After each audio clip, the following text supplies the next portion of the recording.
तो अभी नमक के बारे में चर्चा चल रही थी। मैंने अपनी ही दादी माँ की बात बताया। पहले पुराने जमाने में माताएं खाना बनाया करती थी और वो खाना बनाने में इतना दक्ष थी कि ऊपर से कभी नमक की जरूरत नहीं पड़ा करती थी। मेरी माँ खाना बनाती थी लेकिन मरते दम तक कभी ऊपर से नमक डालने की जरूरत नहीं पड़ी है भोजन में। मैं कई लोगों से पूछा, एक दिन डॉक्टर साहब से पूछने लगा कि ये बताइए आपके जब माँ खाना बनाती थी तो क्या ऊपर से भी नमक की जरूरत पड़ती थी? कहने लगे नहीं। बाबूराम से भी पूछा, ये माता जी अभी उनकी बैठी, मैंने इनसे भी पूछा कि क्या आपकी माँ जब भोजन बनाती थी तो क्या ऊपर से भी दाल सब्जी में नमक डालने की जरूरत पड़ती थी? कभी नहीं पड़ती थी। आज की बहू बेटी हैं, जब खाना बनाती है तो या तो नमक ज्यादा हो जाएगा या तो नमक कम हो जाएगा। डांट पड़ती है तो सोचती है थोड़ा सा कम डाल दिया जाए, फिर ऊपर से नमक दे दी। पहली बात तो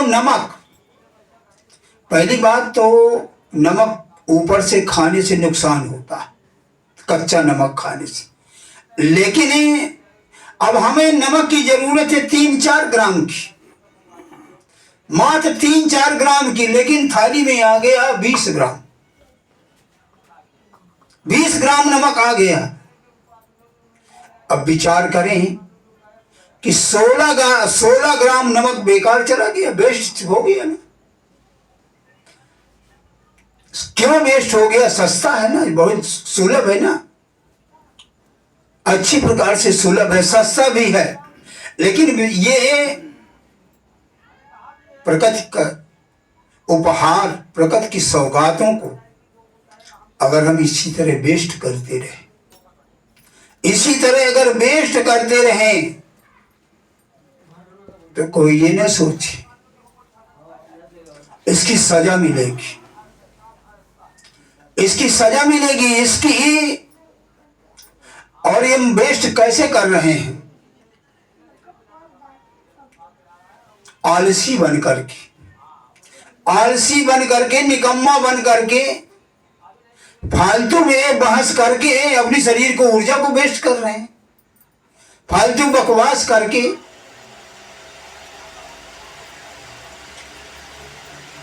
ये प्रकृति के उपहारों को वेस्ट कर रहे हैं, तामसी बन करके, नशेड़ी बन करके, जुमाड़ी बन करके, भंगेड़ी बन करके, गंजेड़ी बन करके हम आज प्रकृति के उपहारों को वेस्ट करते चले जा रहे। अगर नहीं माने तो प्रकृति इसकी सजा देगी,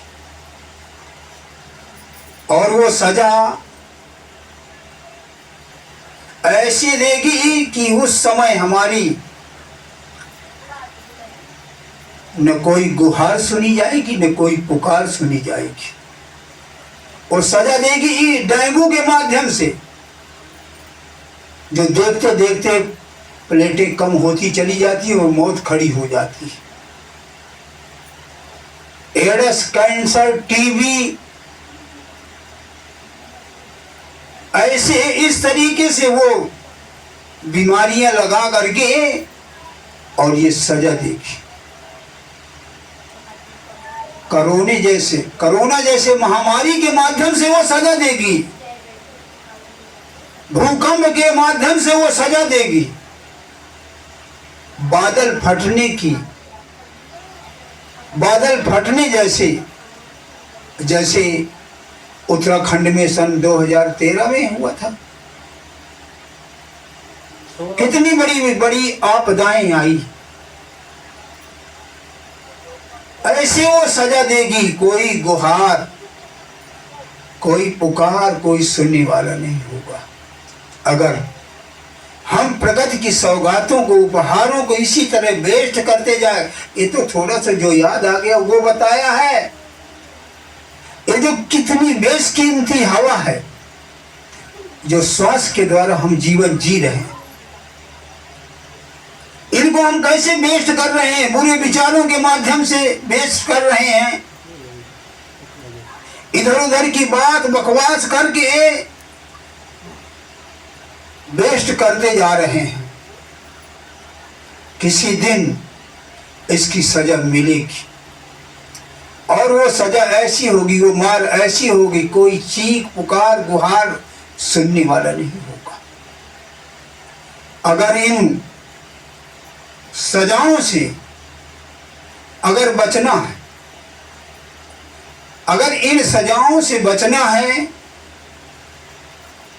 तो हमें धार्मिक बनना होगा, धर्म को धारण करना होगा। और ये धर्म किसी खेत में नहीं पैदा होता। धर्म नाम की कोई मोती नहीं कि बाजार से खरीद करके और पहन लिया जाए या खा लिया जाए। ये धर्म किसी दुकान में नहीं मिलता है, ये धर्म किसी धर्म स्थान में नहीं मिलता, ये धर्म किसी धर्म ग्रंथों में नहीं मिलता, ये धर्म किसी जात मजहब में नहीं मिलता, किसी संप्रदाय में नहीं मिलता, किसी विशेष कर्मकांड से नहीं मिलता, किसी वेशभूषा बनाने से धर्म नहीं मिलता। तो एक सवाल पैदा होता है कि आखिर ये धर्म कहाँ मिलेगा? तो ये धर्म में मिलेगा हमारे शरीर के अंदर, हमारे घट के अंदर। और उसे प्राप्त करने के लिए हमें किसी उस्ताद की जरूरत पड़ेगी, जिसे हम मुर्शिद भी कह देते हैं, सतगुरु भी कह देते हैं, जिसके अंदर वो धर्म प्रकट है, जिसके अंदर वो धर्म प्रकट है, वही हमें धार्मिक बना सकता है। जैसे मास्टर बच्चे के अंदर, जैसे मास्टर बच्चे के अंदर छिपी हुई विद्या को प्रकट करने का गुण बता देता, और धीरे धीरे वो बच्चा विद्यार्थी बन जाता है, विद्या प्रकट कर लेता। विद्या उसके अंदर थी, विद्या उसके अंदर है, लेकिन मास्टर ने उस विद्या को प्रकट कर लिया था, तो उसके अंदर जिसके वो विद्या को प्रकट कर लिया वही गुरु बता सकता है, वही विद्या को प्रकट कर सकता है। इसी तरह वो जो हमें उस्ताद मिलेगा, कोई सदगुरु मिलेगा, मुर्शिद मिलेगा, जो धर्म को प्रकट किए हुए है, तो हमें धर्म प्रकट करने का हमें गुरु बता देगा और हम धार्मिक बन जाएंगे। जब हम धार्मिक बन जाएंगे तभी सजा से बच जाएंगे।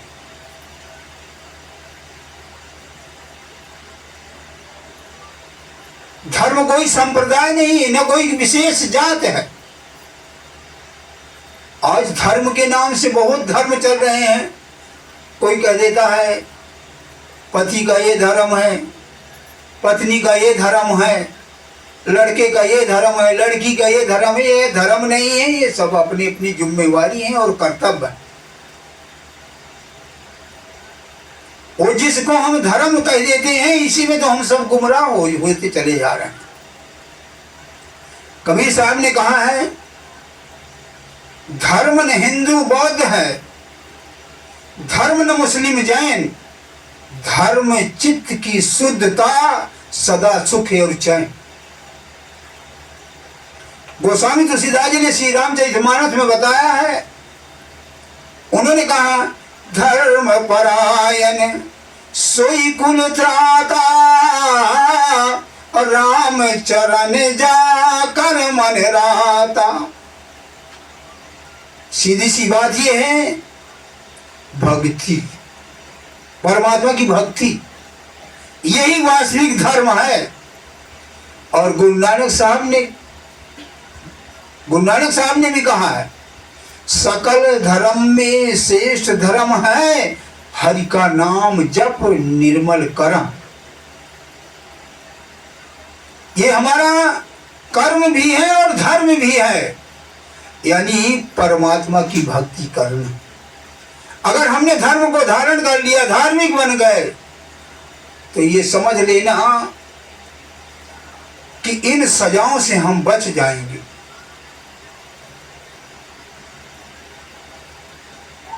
और अगर हम इसी तरह उसके प्रकृति के उपहारों को अगर वेस्ट करते चले गए तो बहुत बड़ा बुरा अंजाम होगा। इतना ही नहीं कि भूचाल आ गया, बस समाप्त हो गया, इसके बावजूद भी आगे भी भोगना पड़ेगा। नरकों की आग में जलना पड़ेगा, नरकों की आग में जलना पड़ेगा और वहां से निकल करके फिर 84 लाख जिया जून में भटकना पड़ेगा। इसका प्रमाण है गुरबाणी में गुरु अर्जुन देव जी महाराज कह रहे हैं, प्रमाण दे रहे हैं, कह रहे हैं कई जन्म भय कीट पतंगा, कई जन्म गजमीन कुरंगा, कई जन्म पंखी सरप होयो, कई जन्म है बर ब्रख जोयो। भाई प्रापत मानुष देहुरिया, अब गोविंद मिलन की यह तेरी बेरिया, और काज तेरे किते न काम मिल साध संगत भज केवल नाम। कह रहे हैं बड़े बड़े मुश्किल से ये चांस मिला है। कई जन्म भाई कीट पतंगा, वनस्पतियां पेड़ पौधे बना, हाथी बना, मछली बना, और ये 84 लाख जिया जीवन भुगतते भुगतते 30 लाख प्रकार की वनस्पतियां महापुरुष बताते हैं, 27 लाख प्रकार के कीड़े मकोड़े बताते हैं, 14 लाख है पानी के जीव बताते हैं, 9 लाख आसमान में उड़ने वाले पंछी, और 4 लाख देवी देवता भूत प्रेत यक्ष किन्नर और मनुष्य, ये 4 लाख में आते। टोटल मिला करके 84 लाख जिया जून में भटकते भटकते तब जा करके ये चांस मिलता है, तब जा करके ये चांस मिलता है, मौका मिलता है। लेकिन आज हम कितना सुंदर दिमाग दिया, बुद्धि दिया, विवेक दिया, लेकिन लापरवाही की वजह से आज हम कितना ये समय वेस्ट करते जा रहे हैं, वेस्ट करते जा रहे हैं, बर्बाद करते जा रहे हैं। इस वास्तविकता का पता सिकंदर को आखिरी जीवन में चला था। सिकंदर बादशाह जब भारत से लौट करके लूट घसोट करके वापस जा रहा था, अरब की खाड़ी में पहुंचा, तो बुखार के माध्यम से उसका जीवन का अंत समय आ चुका था। सिकंदर एकदम घबरा गया और कहने लगा, ऐलान कर दिया कि मुझे अगर कोई कुछ दिन के लिए कोई जिंदा रखे तो मैं आधा राजपाट दे दूंगा। लेकिन कोई सामने नहीं आया बचाने के लिए। सिकंदर और घबराया और कहने लगा, कुछ देर के लिए मुझे कोई अगर जिंदा रखे मैं पूरा राजपाट दे दूंगा। कोई सामने नहीं आया। सिकंदर को पता चल गया मेरा आखिरी समय आ गया। तो सिकंदर के मन में आया कि मैं तो इतनी जिंदगी जी करके अपना तो मैं कुछ नहीं बना पाया, हो सकता है मैं लोगों को संदेश दूं, शायद कुछ समझ में आ जाए, शायद मैं कुछ संदेश दूं, लोगों के समझ में आ जाए। तो सिकंदर ने अपने सैनिकों को आदेश दिया कि जब मेरा जनाजा बाहर निकलने लगे, जब मेरा जनाजा निकले तो मेरे दोनों हाथ बाहर निकाल देना, ताकि दुनिया ये समझ सके कि सिकंदर ने बटोरा तो बहुत, लेकिन आज खाली हाथ जा रहा। शायद है कि ये संदेश मेरा संसार को मिल जाए तो यह एक मेरे जीवन के आखिरी समय में एक बहुत बड़ी मेरी सेवा हो जाएगी। किसी ने शेर के रूप में कहा है, इकट्ठे कर जहां जर मुल्कों के माली थे, सिकंदर जब गया दोनों हाथ खाली थे। आज हमारी हालत क्या है? आज हमारी हालत क्या है? 100 साल का इंतजाम कर रहे हैं, 100 साल का इंतजाम कर रहे हैं। ऐसा बना दे तो ऐसा हो जाएगा, ऐसा बनाए तो ऐसा हो जाएगा, ऐसा बनाए तो ऐसा हो जाएगा। 100 साल का इंतजाम करने में लगे हुए हैं, असलियत को भूल करके 100 साल में लगे हुए हैं। किसी ने बहुत अच्छा कहा, आगाह है अपनी मौत से कोई बसर नहीं, समान 100 बरस का पल की खबर नहीं। 100 साल के सामान को इकट्ठा करने में लगे हुए हैं। बेशकीमती उपहार, बेशकीमती समय, बेशकीमती सांसें, और हमारी वेस्ट हो रही। इतना अच्छा समय, इतना अच्छा चांस, मौका वेस्ट करे जा रहे। विचार करने वाली बात है। इसलिए महापुरुष कहते, खोया हुआ स्वास्थ्य, व्यापार में लगा घाटा, गवाया हुआ राजपाट, हारी हुई कुर्सी लोगों ने दोबारा प्राप्त कर लिया, लेकिन आज तक कोई बीते हुए समय को नहीं वापस ला पाया। इसलिए कबीर साहब ने कहा कि जो कल के लिए मत छोड़, जो काल करना उसे आज ही कर, आज ही कर। काल करे सो आज कर, आज करे सो अब पल में परले होएगी, बहुर करोगे कब? कब कर? जिसके लिए मौका मिला, चांस मिला, सांसें मिली, ऊर्जा मिली, बुद्धि मिली, जीवन मिला, सब वेस्ट करे जा रहे हैं, सब वेस्ट होता चला जा रहा है। ये समय दोबारा नहीं आएगा। कबीर साहब के 2 लाइन कबीर साहब ने कहा है, ये घड़ी, ये समय, ये बेला अब नहीं आएगा। अरबों खरबों खर्च करके ये समय नहीं आएगा। कबीर साहब कह रहे हैं, ये ही घड़ी, ये ही बेला साधो, ये ही घड़ी, ये ही बेला, ये ही घड़ी, ये ही बेला साधो, ये ही घड़ी, ये ही बेला, लाख खर्चे फिर हाथ न आवे, मानुष जन्म सुहेला साधो, यही घड़ी, यही बेला साधो, यही घड़ी, यही बेला। क्यों सोया उठ जाग मुसाफिर, क्यों सोया उठ जाग मुसाफिर, काल दरेरा देला साधो, यही घड़ी, यही बेला साधो, यही घड़ी, यही बेला। ये दोबारा नहीं आएगा समय।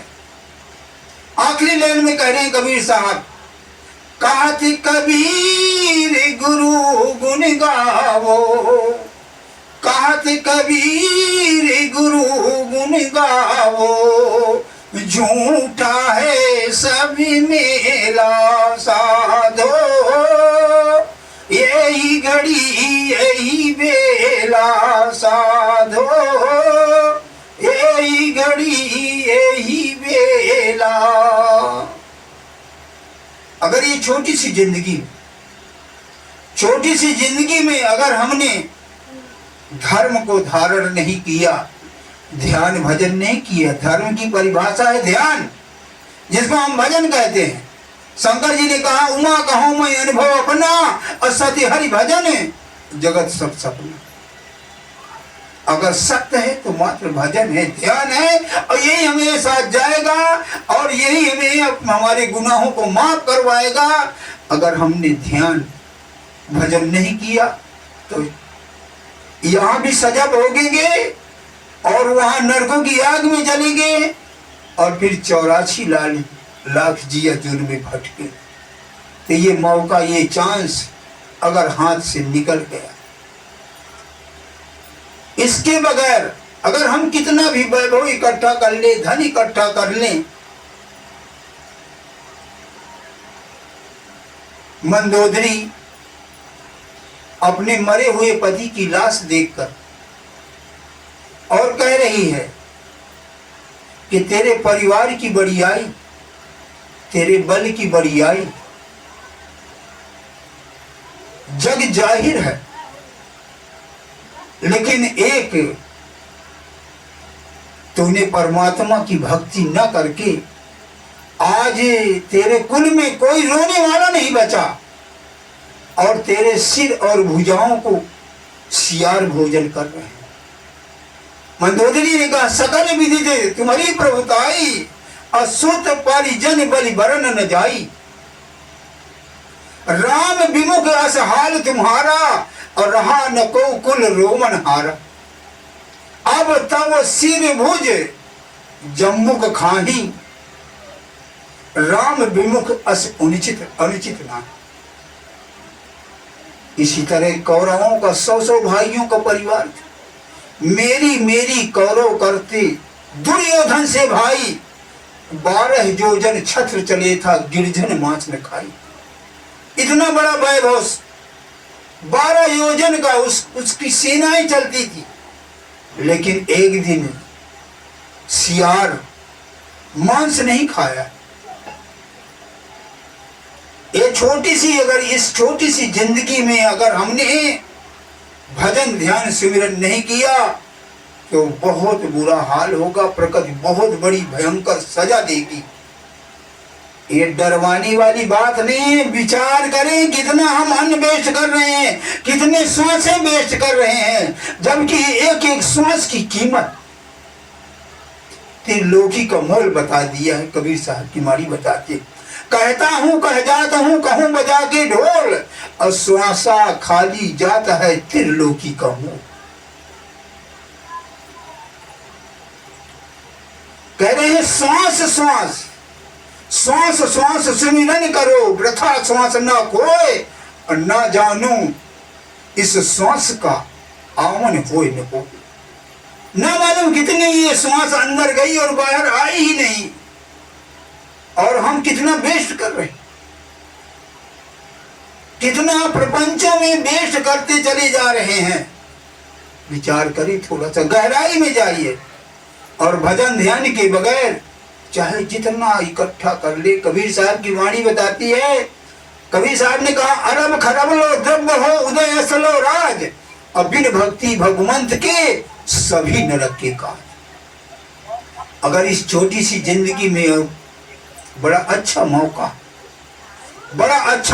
है, और अगर हम भजन ध्यान नहीं किया तो बहुत बुरा हाल होगा। कहो तो एक कबीर साहब का और एक सबक सुना। कबीर साहब की ही वाणी हमें प्रेरणा दे रही है। कबीर साहब कह रहे हैं,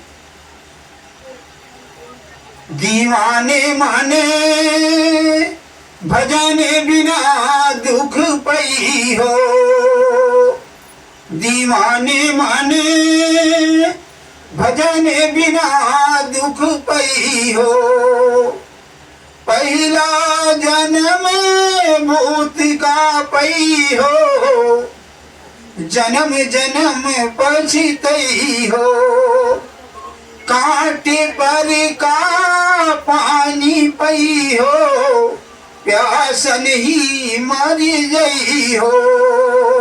दीवाने माने भजन बिना दुख पई हो। प्रेत की होनी जब में प्राणी चला जाता है, इसका शरीर नहीं होता है, लेकिन शरीर भी नहीं होता है, और जितना हमें भूख प्यास जितनी भी क्रिया करते हैं वो सब प्रेत योनि में होती है। भूख भी लगती है, प्यास के मारे तड़पते हैं, इसलिए कह रहे हैं कांटे पर का पानी पई हो, प्यासा नहीं मर जाएगी। बहुत प्रेत योनि में बहुत तकलीफ है, बहुत दुख है। एक प्रेत की योनि में, एक सर्प की योनि। कबीर साहब कह रहे हैं दूसरा जन्म सुहागा पई हो, बाग बसेरा लई हो। टूटे पंख बाज मरनाने, अधफड़ प्राण गवई हो। दीवाने माने भजन बिना दुख पई हो। और कबीर साहब पुराने जमाने में, अपने जमाने में जब तेल कोल्हू से पेरा जाता था और बैल बना के, तो वो अपने जमाने को उदाहरण दे करके कह रहे हैं तेली के घर बैला हुई हो, अखियन ढाप ढपई हो। कोस 50 घर हिमाचली हो, बाहर होने न पई हो। दीवाने माने भजन बिना दुख पई हो। आगे कह रहे हैं बाजीगरी के बानरी हुई हो, लकड़ी ने नाचिन चई हो। ऊंच नीच के हाथ पसरी हो, मांगे भीख न पई हो। दीवाने माने भजन बिना दुख पई हो। आगे और कह रहे हैं 5वां जन्म ऊंट का पई हो, बिन तौलेला दिल दई हो। बैठ के उठ नहीं पई हो, घुरिच घुरिच मरी गई हो। दीवाने माने भजन बिना दुख पई हो। धोबी के घरे गदहा हुई हो, काटी घास न पई हो। लादी लादी ऊपर चढ़ बैठो, लय घाटे पहुँचई हो। दीवाने माने भजन बिना दुख पई हो। आगे कह रहे हैं पंछिन में तुम कौआ हुई हो, करर करर गोहरई हो। उड़ के जाए महिला पर बैठो, गहरी चोंच लगई हो। दीवाने माने भजन बिना दुख पई हो। सत्य नाम की टेर न जानो, सत्य नाम की टेर न जानो। मन ही मन बचतई हो। कहत कबीर सुनो भई साधो, नरक निवासा पई हो। दीवाने माने भजन बिना दुख पई हो। कहने का भाव ये है कि अगर ये मनुष्य का जीवन थोड़ी दिन के लिए मिला है, ये हमारा जीवन पता है कैसे है? जैसे पानी की लकीर। पानी की लकीर इसलिए महापुरुष कहते हैं कि 100 काम छोड़ करके सत्संग में आओ, 1000 काम छोड़ करके भजन कीजिए, 1000 काम छोड़ करके भजन कीजिए। हमारी जिंदगी तो बिल्कुल ऐसे जैसे सोमवार को पैदा हुई, मंगलवार को जवान हुई, बुधवार को शादी हुई, बृहस्पतिवार को बच्चे पैदा। और शुक्रवार को बीमार पड़े और शनिवार को अस्पताल गए, इतवार को चल बसे। बस इतनी जिंदगी है और इतनी सी ही जिंदगी में अपना इतना बड़ा काम बना लेना है और नहीं तो 84 में भटकना पड़ेगा। तो बस